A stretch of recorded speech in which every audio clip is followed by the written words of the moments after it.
Des supporters sénégalais sont emprisonnés au Maroc depuis la CAN 2025 et le président de la CAF vient de briser le silence. Ce qu'il a dit va vous surprendre. Des fans. De simples supporters. Des hommes et des femmes qui avaient fait le déplacement jusqu'au Maroc pour encourager leur lion de la Teranga. Et aujourd'hui, certains d'entre eux croupissent derrière les barreaux. Pas sur un champ de bataille. Pas dans une zone de conflit. Mais dans un stade de football. Dans une enceinte sportive.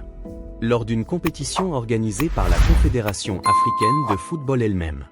Et pendant des jours, des semaines, le silence de la CAF pesait comme une chape de plomb sur toute la communauté footballistique africaine. Les familles attendaient des réponses. Les Sénégalais réclamaient justice. Et les questions fusaient de partout, où est la CAF dans tout ça?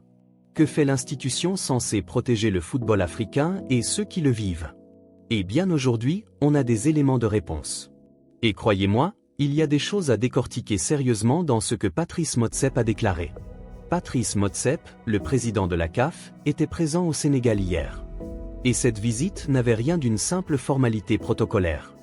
Le contexte, vous le connaissez. Motsepe a tenu une conférence de presse. Et les journalistes n'ont pas fait dans la dentelle. Ils ont posé les questions qui fâchent. Le statut de champion d'Afrique du Sénégal, la décision attendue du tribunal arbitral du sport, le TS, sur le retrait de l'organisation. Autant de sujets brûlants qui méritaient des réponses claires. Mais c'est la question sur les arrestations de supporters sénégalais au Maroc qui a peut-être généré la réponse la plus attendue. La plus scrutée. Et aussi la plus ambiguë. Ce que Motsepe a dit mot pour mot.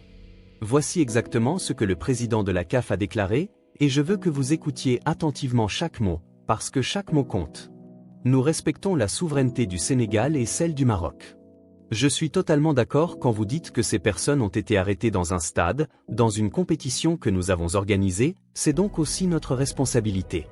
Ce sont des discussions au niveau diplomatique pour résoudre ce problème. C'est une question importante pour nous. Mais, vu sa sensibilité, ce n'est pas un sujet dont on peut parler publiquement. Et il a ajouté que ce dossier tient particulièrement à cœur à la CAF. Alors, qu'est-ce qu'on retient de tout ça? Qu'est-ce que ces déclarations signifient réellement? Parce qu'il y a plusieurs niveaux de lecture, et il serait trop facile de se contenter de la surface. La reconnaissance de responsabilité, un pas historique ou un aveu calculé? Premier point, et il est fondamental. Patrice Motsepe a reconnu la responsabilité de la CAF. Il l'a dit clairement. Ces personnes ont été arrêtées dans un stade, lors d'une compétition organisée par la CAF. Donc, c'est aussi la responsabilité de la CAF. C'est lui qui le dit. Et ça, ce n'est pas anodin. Dans le monde des institutions sportives, reconnaître une responsabilité, c'est rare. C'est même exceptionnel. Les grandes fédérations, qu'elles soient continentales ou mondiales, excellant généralement dans l'art de se dérober, de renvoyer la balle aux États, aux fédérations nationales, aux forces de l'ordre local. Le discours classique, c'est « nous ne sommes pas responsables de ce qui se passe en dehors du terrain ». Ici, Motsepe a dit le contraire. Il a assumé. Partiellement, certes. Prudemment, sans aucun doute. Mais il a assumé. Et pour beaucoup de familles sénégalaises qui attendaient ne serait-ce qu'un signe de reconnaissance de la part de la CAF, ce moment a compté. Mais est-ce suffisant? Absolument pas. Et c'est là que le bâtiment blesse. Ce n'est pas un sujet dont on peut parler publiquement, la phrase qui pose problème. Parce qu'après avoir reconnu cette responsabilité, Motsepe a immédiatement fermé la porte à toute transparence en déclarant que ce sujet, vu sa sensibilité, ne peut pas être discuté publiquement. Et là, permettez-moi d'être direct avec vous, cette phrase est problématique. Profondément problématique. Des citoyens africains sont emprisonnés dans un pays africain, lors d'une compétition organisée par une institution africaine. Et l'institution en question dit qu'elle ne peut pas en parler publiquement? Pourquoi? Par respect de la souveraineté des États? Par diplomatie? Entendons-nous bien. La diplomatie a son rôle. Les discussions entre États ont leur importance. Et personne ne dit que Motsepe devrait se transformer en tribunal populaire ou insulter le Maroc depuis une estrade. Ce n'est pas le sujet. Le sujet, c'est que des familles sénégalaises ne savent pas dans quel état sont leurs proches. Le sujet, c'est que l'opacité autour de cette situation nourrit les pires rumeurs, les pires craintes. Le sujet, c'est que quand une institution dit c'est sensible, on ne peut pas en parler publiquement. La question légitime que tout le monde se pose est la suivante. Qu'est-ce qu'on nous cache? La transparence n'est pas un luxe dans ce genre de situation. c'est une obligation morale. Les discussions diplomatiques, réalité ou écran de fumée? Motsep a également évoqué des discussions au niveau diplomatique pour résoudre le problème. Soit. Mais plusieurs questions émergent naturellement. Ces discussions existent-elles vraiment? À quel stade en sont-elles? Qui y participe côté CAF? Y a-t-il un calendrier, des engagements concrets, des garanties pour les familles? Parce que des discussions diplomatiques sont en cours est une formule qui peut vouloir dire beaucoup de choses. Ça peut signifier que des démarches sérieuses et structurées sont réellement menées pour libérer ses supporters et les rapatrier dignement. Ça peut aussi signifier que quelques appels téléphoniques ont été passés, que quelques emails ont été échangés, et que derrière le discours policé, il ne se passe pas grand-chose de concret. Les supporters sénégalais et leurs familles méritent de savoir dans quelle catégorie on se trouve. Pas dans 6 mois. Pas après une décision du TAS. Maintenant. Le timing de la visite. Qu'est-ce que Motsep cherche vraiment? Il faut aussi replacer cette visite dans son contexte global. Motsep vient au Sénégal en pleine crise institutionnelle entre la CAF et le pays.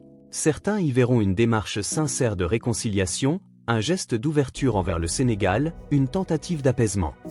D'autres y verront une opération de communication bien orchestrée, destinée à calmer les tensions avant que le TAS ne rende son verdict, à montrer que la CAF est de bonne volonté, que son président est accessible, humain, à l'écoute. La vérité est probablement quelque part entre les deux. Mais une chose est sûre, Motsep ne s'est pas déplacé au Sénégal par hasard. Et ses déclarations sur les supporters arrêtés ne sont pas improvisées. Chaque mot a été pesé. Chaque formulation a été choisie. La question est de savoir si derrière les mots soigneusement sélectionnés, il y a une volonté réelle d'agir, ou simplement une volonté de gérer l'image de la CAF dans une période particulièrement délicate. La solidarité africaine en question. Au-delà des institutions, cette affaire pose une question bien plus large et bien plus fondamentale. Celle de la solidarité africaine. La CAN, c'est notre compétition. C'est la fête du football africain. C'est censé être le moment où le continent se retrouve, où les rivalités sportives s'expriment dans la joie, la passion, la fraternité. Des supporters qui traversent des frontières pour encourager leur équipe nationale, c'est exactement l'esprit que la CAF dit vouloir promouvoir. Alors quand des fans se retrouvent emprisonnés dans ce contexte, c'est une tâche sur l'ensemble du football africain. Ce n'est pas seulement une affaire sénégalo-marocaine. Ce n'est pas seulement un problème diplomatique entre deux États souverains. C'est une question qui concerne chaque Africain qui a un jour regardé un match de la CAN, qui a un jour rêvé de faire le déplacement pour voir son équipe. Et la réponse de la CAF, aussi mesurée et diplomatiquement correcte soit-elle, doit être à la hauteur de cet enjeu. La hauteur, ce n'est pas l'opacité. La hauteur, c'est la transparence, le courage et des actes concrets. Ce qu'on attend maintenant. Concrètement, qu'est-ce qu'on attend de la CAF dans les jours et semaines qui viennent? Premièrement, un rapport transparent sur la situation des supporters arrêtés. Combien sont-ils? Quels sont les chefs d'accusation retenus contre eux? Quel est leur état de santé?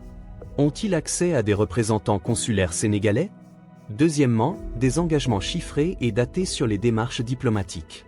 Pas des formules vagues. Des engagements réels, vérifiables. Troisièmement, et c'est peut-être le plus important sur le long terme, une réforme des protocoles de sécurité lors des compétitions de la CAF pour que des situations comme celle-ci ne puissent plus se reproduire. Des supporters ne devraient jamais finir en prison pour avoir soutenu leur équipe nationale. Patrice Motsep a parlé. Il a reconnu une responsabilité. Il a dit que ce dossier tient à cœur à la CAF. Ce sont des mots. Des mots importants, mais des mots quand même. Les supporters sénégalais emprisonnés au Maroc n'ont pas besoin de mots. Leurs familles n'ont pas besoin de déclarations diplomatiquement calibrées.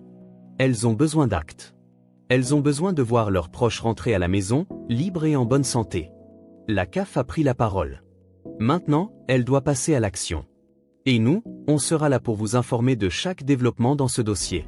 Si ce genre d'analyse vous apporte quelque chose, si vous voulez être informé en temps réel de l'évolution de cette situation et de tout ce qui touche au football africain, abonnez-vous maintenant. Activez la cloche. Parce que les informations importantes, elles ne préviennent pas avant d'arriver. Et vous, vous méritez d'être toujours en avance sur l'actualité.